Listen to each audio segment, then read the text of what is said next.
आप सभी का एक नए वीडियो में स्वागत है। उम्मीद करते होंगे अच्छे होंगे।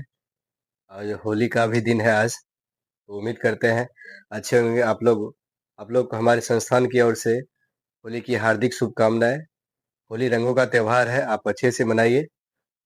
सभी के साथ, अपनों के साथ, दोस्तों के साथ, रिश्तेदारों के साथ अच्छे से मना सकते हैं।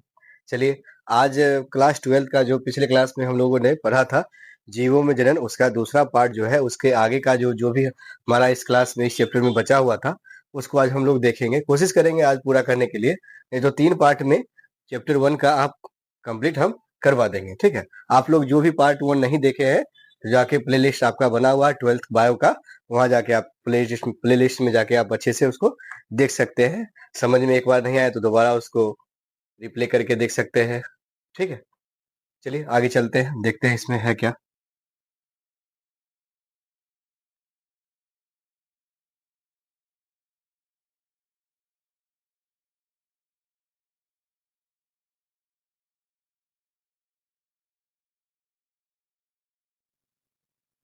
चलिए पिछले क्लास में आप यहाँ तक हमने बता दिया था ये पूरा चीज। तो यहाँ एक टॉपिक बच गया था आपका, मुकुलन के प्रकार। यानी कि मुकुलन हम तो समझ गए थे, मुकुलन है क्या चीज। जब किसी जीव के किसी भी अंग से एक उभार निकलता है, उसे क्या कहते हैं? मुकुल कहते हैं। वह मुकुल कुछ समय बाद एक नए जीव का क्या करता है? निर्माण कर लेता है, तो उसे क्या कहते थे? मुकुलन। और बीजाणु जनन हम बता चुके हैं। उसके बाद मुकुलन के 2 प्रकार है, एक है अंतर्जात मुकुलन, दूसरा है बहिर्जात मुकुलन। आपका एग्जाम्पल यहाँ पे दिया हुआ है।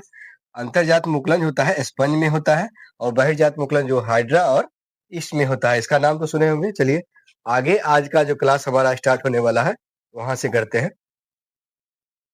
पहला आज का है आपका, नोट करके है, पेनिसिलियम कवक में बनने वाले अलैंगिक जनन संरचना कोनिडिया कहलाता है। यानी कि कोनिडिया किसको कहते हैं? पेनिस पेनिसिलियन कवक, यानी कवक कवक का एक प्रकार है, सॉरी कवक का एक प्रकार है जिसमें क्या बनता है? आपका पेनिसिलियम बनता है। पेनिसिलियन एक दवा का नाम है, पेनिसिलिन। वो आप यहाँ पे देखिएगा। कोनिडिया का निर्माण बहिर्जात होता है, यानी कि मुकुलन के बहिर्जात प्रक्रिया के माध्यम से क्या होता है कोनिडिया का? आगे आपका पेनिसिलिया कवक से सबसे पहले प्रतिजैविक पेनिसिलियम अलेक्जेंडर फ्लेमी ने 1998 में किया था। यानी कि क्या कर सकते हैं? पेनिसिलिन की खोज 1998 में अलेक्जेंडर फ्लेमिंग ने किया था। उसके बाद आपका जेम्यूल्स क्या है, समझिएगा। यहाँ पे स्पंज में पाई जाने वाली अलैंगिक जनन संरचना को क्या कहते हैं? जेम्यूल्स कहते हैं। यानी स्पंज जो होता है, जिसको हम जैसे मिठाई नहीं होता है, उसी तरह का स्पंज एक जीव है जो क्या करता है? अलैंगिक जनन के द्वारा संरचना जो बनाता है, उसे क्या कहते हैं? जेम्यूल्स कहते हैं। यानी कि स्पंज में पाई जाने वाली अलैंगिक जनन संरचना का क्या कहते हैं? स्पंज में पाई जाने वाली अलैंगिक जनन संरचना को जेम्यूल्स कहते हैं। आगे आपका जेम्यूल्स जो है अंतर्जात मुकुलन का क्या एक उदाहरण है। जैसे यहाँ पे बहिर्जात कोनिडिया क्या था? बहिर्जात मुकुलन का एक उदाहरण था। उसी तरह से यहाँ पे है आपका अंतर्जात मुकुलन का उदाहरण है जेम्यूल्स, ठीक है? उसके बाद है टोरुला अवस्था क्या होता है, तो समझिएगा। यहाँ पे विशेष परिस्थितियों में मुकुलन के दौरान जीवों के शरीर में अनेक कलिका या मुकुलन का निर्माण होता है, तब इस अवस्था को टोरुला अवस्था कहते हैं। यानी कि जब किसी जीव के शरीर से एक मुकुल निकलता था, और मुकुल कुछ समय बाद एक नए जीव का निर्माण करता था, तो उसे मुकुलन कहते थे। जब जिस समय मुकुल निकलता है, उस अवस्था को टोरुला अवस्था कहते हैं। ये कभी कभी बोर्ड में पूछा जाता है 12th में एग्जाम में। आगे आपका अपखंडन या पुनर्जनन, पुनरुद्भवन कहते हैं इसको, इंग्लिश में रीजेनरेशन भी कहते हैं। यानी कि इसका बहुत सारा नाम है। पहले अपखंडन है, उसके बाद है पुनर्जनन है, उसके बाद पुनरुद्भवन है। इंग्लिश में उसको रीजेनरेशन कहते हैं। यानी कि जनरेशन मतलब कह सकते हैं रिप्रोडक्शन को फिर से दोबारा करना।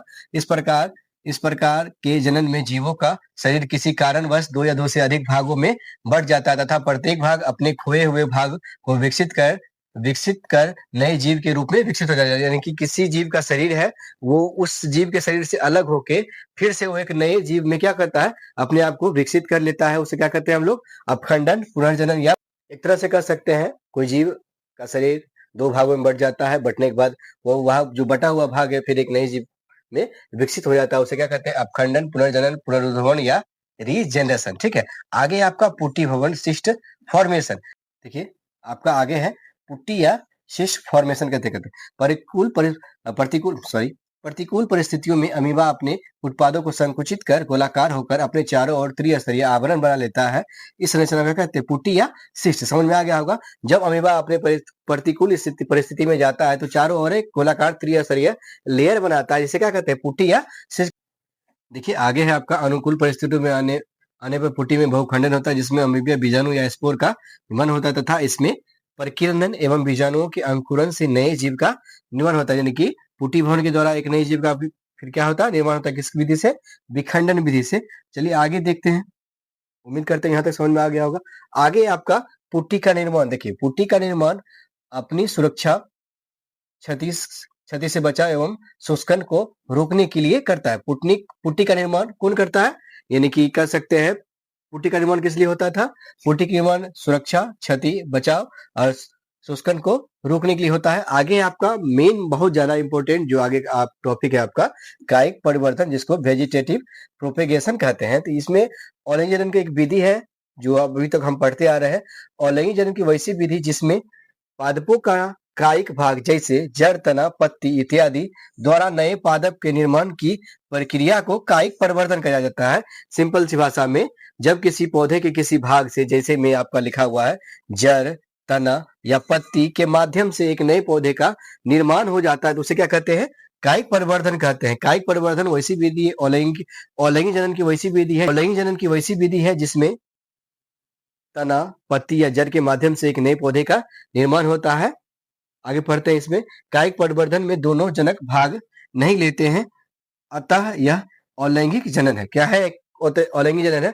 ऑलैंगिक जनन हम लोग पढ़े हैं। ऑलैंगिक जनन वैसी विधि है जिसमें केवल एक व्यक्ति या एक व्यष्टि भाग लेते हैं। वैसी जनन की क्रिया क्या कहलाती है?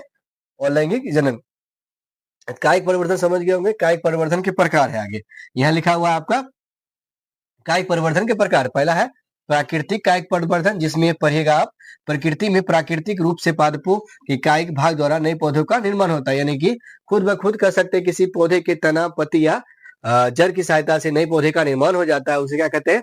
प्राकृतिक कायिक परिवर्तन। दूसरा है आपका कृत्रिम कायिक परिवर्तन। मानव द्वारा पादपों के कायिक भाग का उपयोग कर नए पादपों का निर्माण करना क्या कहलाता है? आपका कृत्रिम कायिक परिवर्तन कहलाता है। कह सकते हैं जब किसी नर्सरी में जाके उसको मतलब कह सकते हैं पौधे को कहीं से काट के, तना को काट के या पत्ती को अलग करके जब नए पौधे का निर्माण होता है तो उसे हम लोग क्या कहते हैं? कृत्रिम। खुद ब खुद जैसे किसी विधि से, जैसे मान लीजिए तना और पत्ती या किसी जड़ की सहायता से खुद ब खुद अगर कोई पौधा बन जाता है तो उसे कहते हैं प्राकृतिक। या दूसरा है कृत्रिम, जो मानव के द्वारा कराया जाता है। इनके प्रकार भी यहाँ दिए हुए। पहला क्या आपका? कलम लगाना, जो नर्सरी में ज्यादातर उपयोग रहता है। उसके बाद बांधना है, उसके बाद रोपण है। तो समझते हैं जैसे मतलब कायिक परिवर्तन, प्राकृतिक कायिक परिवर्तन में देखिए यहाँ दिया हुआ है जड़ की सहायता से, तना के द्वारा, पत्ती के द्वारा, पत्र कलिका के द्वारा, बाय बुलबिल, यानी कि कह सकते हैं इस सब चारों चीजों के द्वारा एक नए पौधे का निर्माण होता है। ये प्राकृतिक वाला है। क्या है ये? एक प्राकृतिक क्या कहते हैं कायिक परिवर्तन में है। जैसे जड़ के द्वारा होता है, तना के द्वारा, पत्ती के द्वारा, पत्र कलिका द्वारा। यानी कि 4 विधि से हमारा ये कायिक परिवर्तन मतलब कर सकते हैं पौधों में। यानी कि कायिक परिवर्तन मतलब क्या? सिंपल सी भाषा में, जब किसी पौधे के किसी तने या जड़ या पत्ती के माध्यम से किसी नए पौधे का निर्माण हो जाता है तो उसे कायिक परिवर्तन कहते हैं। कायिक परिवर्तन में 2 प्रकार था। एक था प्राकृतिक, जब खुद ब खुद हो जाएगा जैसे जड़, तना, पत्ती, पत्र कलिका के माध्यम से। दूसरा है कृत्रिम, जो कर सकते हैं नर्सरी में किया जाता है, जैसे कलम लगाना, बांधना और रोपना। तो आगे चलिए देखते हैं। आगे है तनों के द्वारा कायिक परिवर्तन, यानी कि तना के द्वारा जो कायिक परिवर्तन था उसके बारे में पढ़ेंगे। पहला क्या है? भूमिगत तना, वैसा तना जो क्या होता है? भूमि के अंदर रहता है। एग्जाम्पल में आपका कर सकते हैं क्या? तने द्वारा कायिक परिवर्तन। पहला क्या है? भूमिगत। दूसरा है अर्धवायवीय, उसके बाद है वायवीय। तो भूमिगत मतलब क्या? तना, जिस वैसा पौधा जिसका तना क्या होगा? जमीन के अंदर होगा। दूसरा क्या है? अर्धवायवीय, उसका आधा तना बाहर होगा, आधा तना अंदर होगा, यानी कि जमीन के अंदर धंसा होगा आधा और जमीन के बाहर आधा होगा। उसके बाद क्या है? वायवीय, यानी कि ऊपर ही रहेगा। तो पहला क्या है? कंद, जैसे में एग्जाम्पल समझिएगा आलू। प्रकंद में आएगा आपका अदरक, घनकंद में आएगा आपका अरबी देखने के लिए, और उसके बाद है सलकंद, जिसको प्याज या लहसुन कह सकते हैं। इसमें आपका वायवीय तना में आ जाता है नाग फनी। आपका एग्जाम्पल में, ऑब्जेक्टिव में ये सारा क्वेश्चन आता है। तो आगे देखते हैं अर्धवायवीय तना में, जो वैसा तना जो कभी मतलब कह सकते हैं जमीन के नीचे भी रहता है, जमीन के ऊपर भी रहता है। तो ऊपरी भूअस्तारी, यानी कि जमीन के ऊपर रहता है। एग्जाम्पल में आपका दूब घास हो गया। अंतः भूअस्तारी, यानी कि जब जब तना जिस क्या होगा? जमीन के अंदर रहेगा तो वो आपका किसका पौधा आ जाएगा? पुदीना का। भूअस्तारी, स्ट्रॉबेरी, और उसके बाद है भूअस्तारी का, जिसमें आपका जलकुंभी आता है। जलकुंभी में थोड़ा सा पूछा जाता है बहुत सारा। नोट में यह दिया हुआ है, आलू के कंद से नए पादप विकसित करने के लिए कम से कम 1 या 2 आंख या कलिका वाला आलू का टुकड़ा जमीन में बोया जाना चाहिए। यानी आलू की खेती होता है तो उसमें जब किसान लोग आलू काटते हैं तो आँख उसमें एक थोड़ा सा उभरा हुआ कलिका रहता है, उसको आँख कहते हैं टेढ़ी भाषा में। तो उस आँख को देखा जाता है, जिस पार्ट को हम जमीन में रोपते हैं तो वहां पे एक या दो से अधिक भी हो सकता है, वो आँख ऊपर के भाग होना चाहिए ताकि उसका क्या कहते हैं, उसे एक नए पौधे का निर्माण आसानी से किया जा सकते हैं। तो ये हो गया आपका आलू के बारे में बताया गया। आलू एक कंद है जिसमें आँख की सहायता से एक नए पौधे का निर्माण होता है। आगे आपका बंगाल का आतंक किसे कहा जाता है? ये क्वेश्चन बहुत ही जरूरी है, 12th में पूछा जाता है, बार बार पूछा गया, बहुत बार पूछा गया है। बंगाल का आतंक किसे कहते हैं? तो याद रखिएगा जलकुंभी। इनका वनस्पति और वैज्ञानिक नाम क्या है? आइकोर्निया क्रिप्सेप्स। ठीक है, बंगाल का आतंक किसे कहा जाता है और क्यों कहा जाता है? तो आपका यहाँ एग्जाम्पल है जलकुंभी। जलकुंभी एक जलीय पुष्पी पादप है, नदी और तालाब में या कहीं भी गड्ढे में ये मिलता है आपको, जो ठहरे हुए पानी में सर्वाधिक वृद्धि करता है। यानी कि ठहरा हुआ जो पानी है, जहाँ पे मतलब कह सकते हैं जिसमें बहाव नहीं होता है, लहर नहीं होता है, वैसे जल को, जैसे में तालाब जिसमें क्या होता है पानी स्थिर रहता है और यह जल की O2 को खींच लेता है, यानी कि जल में मौजूद ऑक्सीजन जो होता है उसको खींच के अपना ये काम करता है। यही कारण है कि यह इसे जलाशयों की महाविपत्ति भी कहा जाता है, क्योंकि बंगाल का मुख्य भोजन मछली है। क्योंकि बंगाल का मुख्य भोजन क्या है? मछली है। और ये इसका काम क्या है? मछली मतलब पानी में जो ऑक्सीजन है वो क्या कर रहा है? खींच रहा है। कौन? जलकुंभी। किससे? जल से खींच रहा है। और मछली भी तो जल में ही रहता है, तो मछली को ऑक्सीजन नहीं मिलता था, जिसके वजह से इसे क्या कहा जाता है आपको? बंगाल का आतंक। बंगाल का मुख्य भोजन क्या है आपका? मछली है, तुमको पता होगा।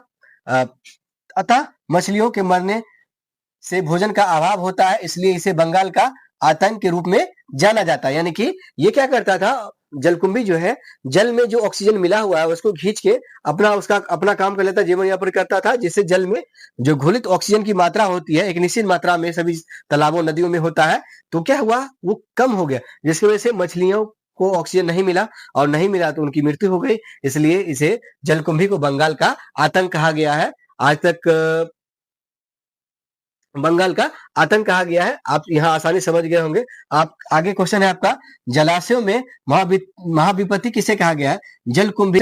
भारत में जलकुंभी का आगमन इसके पुष्पों एवं पत्तियों की सुंदरता के कारण हुआ। जलकुंभी वाटर हाइस्टिंग और कायिक प्रवर्धन बहुत तीव्र गति से होता है, यानी कि जलकुंभी में कह सकते हैं कायिक प्रवर्धन बहुत तीव्र गति से होता है। अतः यह बहुत कम समय में पुराने जलाशय को क्या कर सकता है?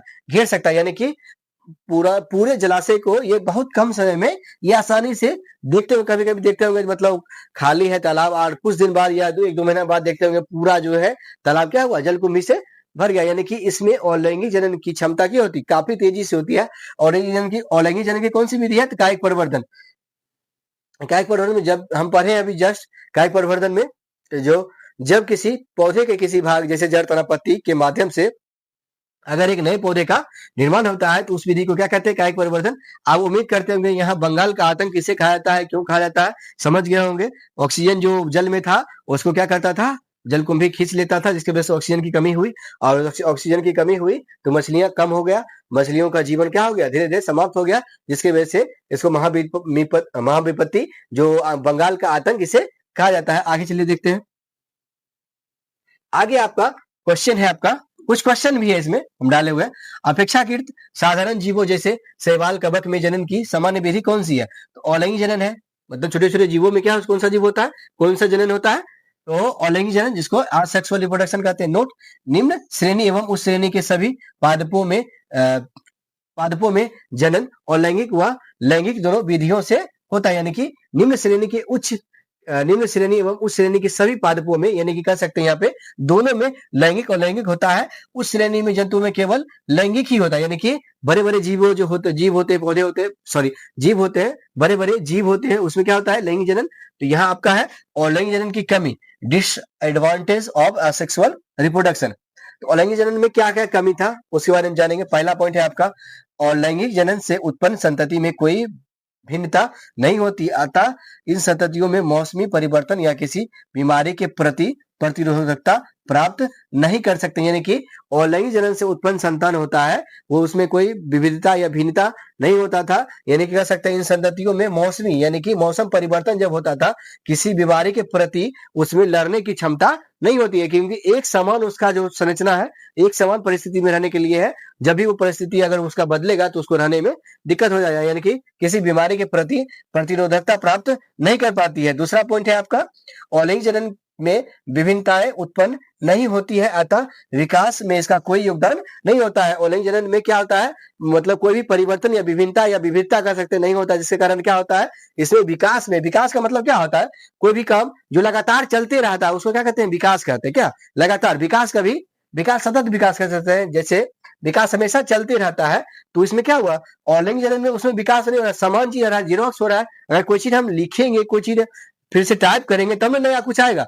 जैसे हम जीरोक्स कर रहे हैं तो जो हमारे पास डाटा है वही डाटा हमेशा रहेगा, उसमें कोई परिवर्तन तो होगा नहीं, ना विकास होगा, उसका सिर्फ हमेशा क्या होगा, फोटोकॉपी होगा। अब फोटोकॉपी को हम विकास नहीं कर सकते हैं, विकास के लिए हमको कुछ उसमें परिवर्तन करना पड़ेगा, कुछ उसमें बदलाव लाना पड़ेगा, जिसकी वजह से उसमें हम विकास का मैटर हम कर सकते हैं। नहीं तो विकास तो ऐसा होगा नहीं, जो लगातार जो चीज हम काम कर रहे हैं वो एक चीज एक एक एक एक करते जा रहे हैं, तो उसकी गिनती को विकास नहीं कर सकते। 1 से 100 100 उससे आगे बढ़ेंगे तो उसको क्या कर सकते हैं, विकास कर सकते हैं। आप आगे आपका अलैंगिक जनन का महत्व क्या है, अलैंगिक जनन का कुछ महत्व यहाँ पे दिया गया है। पहला है बीज रहित पादपों में कायिक प्रवर्धन द्वारा जनन करवाना। जैसे बीज रहित, जिसमें क्या होता है, बीज नहीं होता है, जैसे में गन्ना के क्या कहते हैं, एक तना से ही क्या होता है, एक नए पौधे का निर्माण होता है।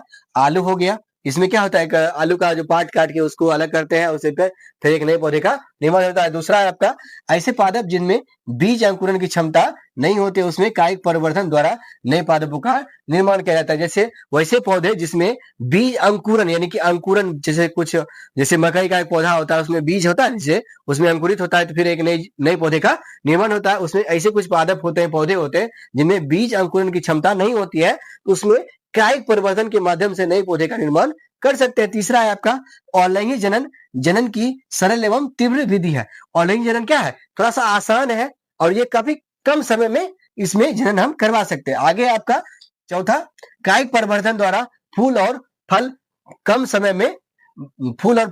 बहुत कम समय में प्राप्त किए जा सकते हैं, यानी कि कायिक परिवर्तन के माध्यम से किसी भी पौधे को आसानी से उगाया जा सकता है, कम समय में उगाया जा सकता है, और कम समय में उसे फूल पत्ती भी ये कर सकते हैं, उसे फल का भी उपयोग हम बहुत कम समय में कर सकते हैं। तो उम्मीद करते हैं यहाँ तक समझ में आ गया होगा। चलिए आगे चलते हैं।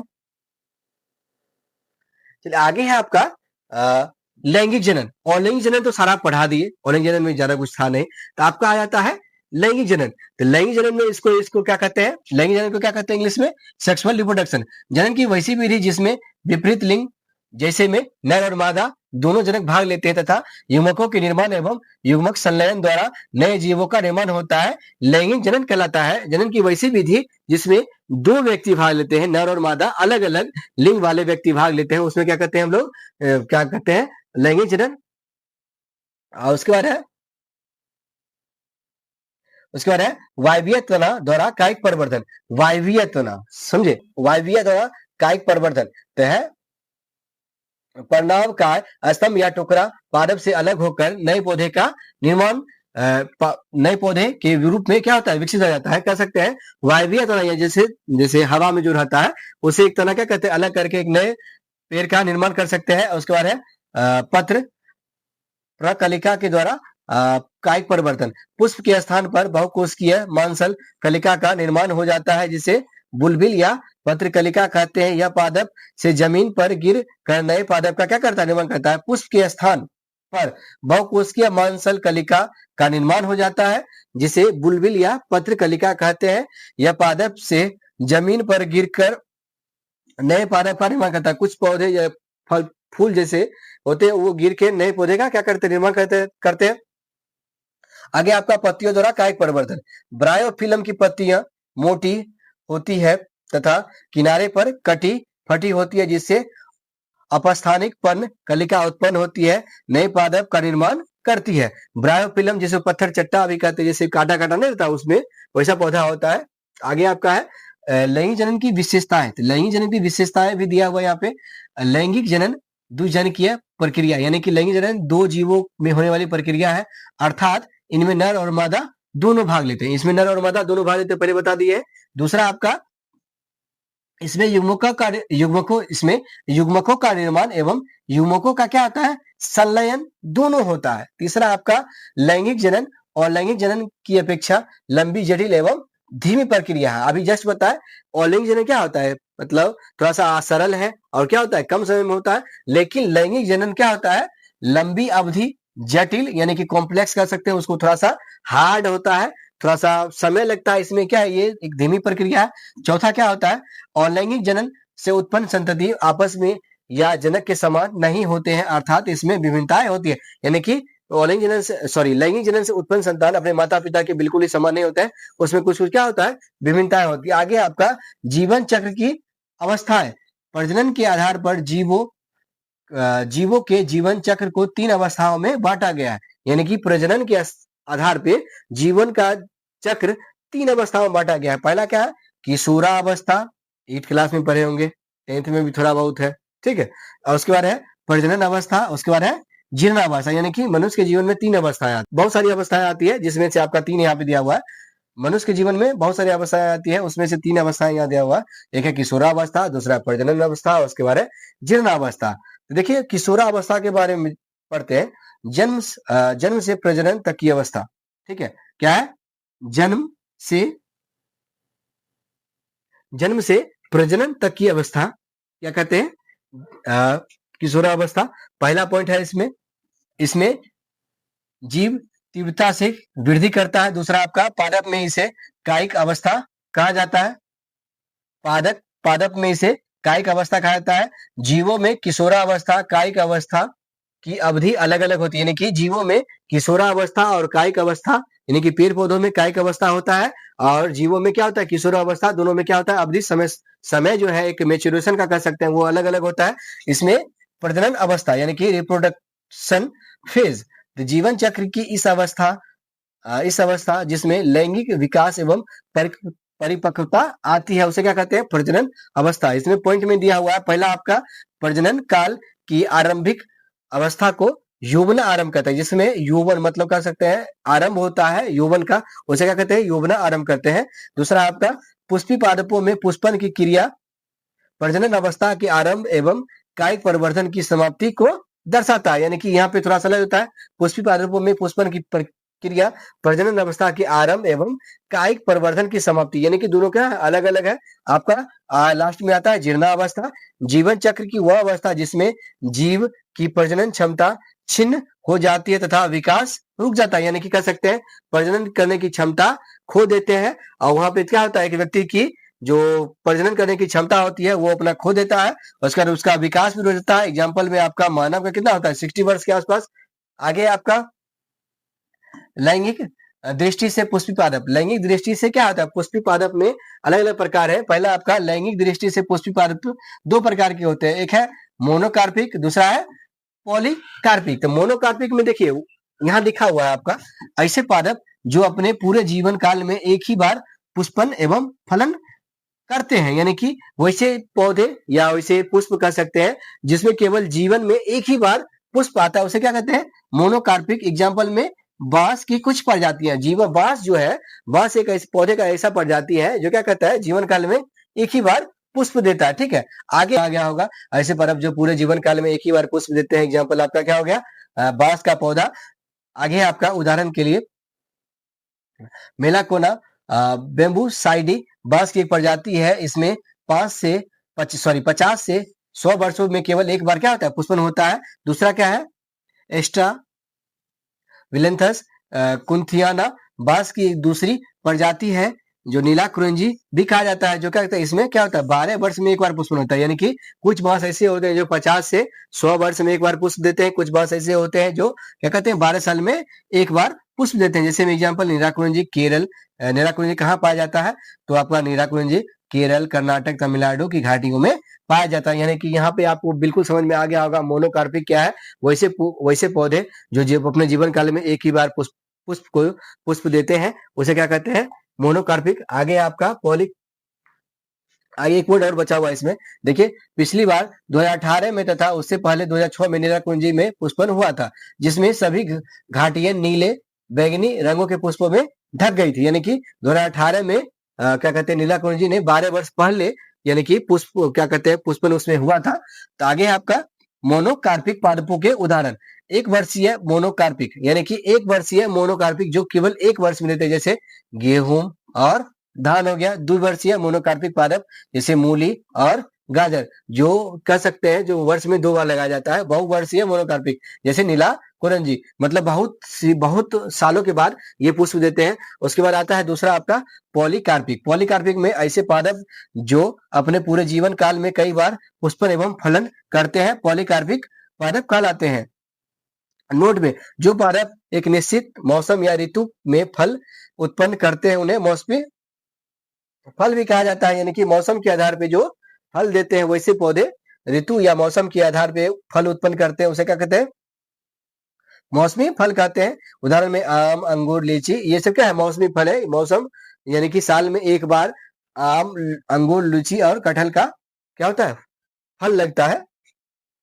यहाँ आपका पॉलीकार्पिक में, जैसे पॉलीकार्पिक में आ गया आपका आम हो गया, अंगूर हो गया, लीची हो गया, ये सब कर सकते हैं। आगे आपका जंतुओं को प्रजनन के आधार पे 2 भागों में बांटा गया। जंतुओं में प्रजनन के आधार पे 2 भागों में बांटा गया। पहला है मौसमी प्रजनक, दूसरा है सतत प्रजनक। ठीक है, तो पहला हम समझते हैं मौसमी प्रजनक क्या है। सीजनल ब्रीडर्स, ऐसे जंतु या प्राणी जो किसी विशिष्ट मौसम या ऋतु में ही प्रजनन करते हैं, उसे मौसमी प्रजनक कहा जाता है। जैसे में मेढक, छिपकली, अधिकांश पक्षी। यानी कि वैसे जीव जो मौसम के आधार पर ही जनन करते हैं, उसे मौसमी प्रजनक कहा जाता है। दूसरा है सतत प्रजनक, ऐसे प्राणी या जंतु जो पूरे साल प्रजनन करने की क्षमता रखते हैं, उसे सतत प्रजनक कहा जाता है। जैसे सभी प्राइमेट, मनुष्य, बंदर, गोरिल्ला। यानी कि किसी मौसम के आधार पर इसमें जनन नहीं होता है, यानी कि कभी भी हो सकता है। आगे आपका है मानव एक क्या है, सतत प्रजनक है। जैसे मध्य चक्र में नन प्राइमेट स्तनधारियों में पाए जाने वाले चक्र को क्या कहते हैं, नन प्राइमेट स्तनधारियों में पाए जाने वाले चक्र को मध्य चक्र के, जिससे जैसे गाय, भैंस, कुत्ता, बिल्ली, हिरन में इत्यादि में ये सब सारी क्रियाएं होती है मध्य चक्र में। उसके बाद आता है आपका नन प्राइमेट स्तनधारियों में पाए जाने वाले चक्र को क्या कहते हैं, मध्य चक्र रहता है, कहा जाता है। एग्जाम्पल में गाय, भैंस, कुत्ता, बिल्ली, हिरन। दूसरा है ऋतु स्राव चक्र, मेंस्ट्रुएशन साइकिल कहते हैं इसको। सभी प्राइमेट स्तनधारियों में पाए जाने वाले चक्र को ऋतु स्राव चक्र या इसको क्या कहते हैं, पीरियड भी कहा जाता है। जैसे मनुष्य, बंदर और गोरिल्ला में ये सारी क्रियाएं होती है। चलिए आज के लिए इतना ही, मिलते हैं अगले क्लास में। उम्मीद करते हैं जहां तक आज हम पढ़ाए हैं वो अच्छे से समझ में आ गया होगा। और जो लोग इसका पहला पार्ट नहीं देखे हैं, वो आप प्लेलिस्ट बना हुआ है, उसमें जाके 12th बायोलॉजी का होगा, उसमें आप पार्ट 1 इसका देख सकते हैं। पार्ट 2 भी आप यहाँ पे हम अपलोड कर देंगे, वो आप अच्छे से देख सकते हैं। और आप लोग को होली की हार्दिक शुभकामनाएं हमारे संस्थान की ओर से। आप लोग अच्छे से होली मनाइए। चलिए आज के लिए इतना ही, धन्यवाद।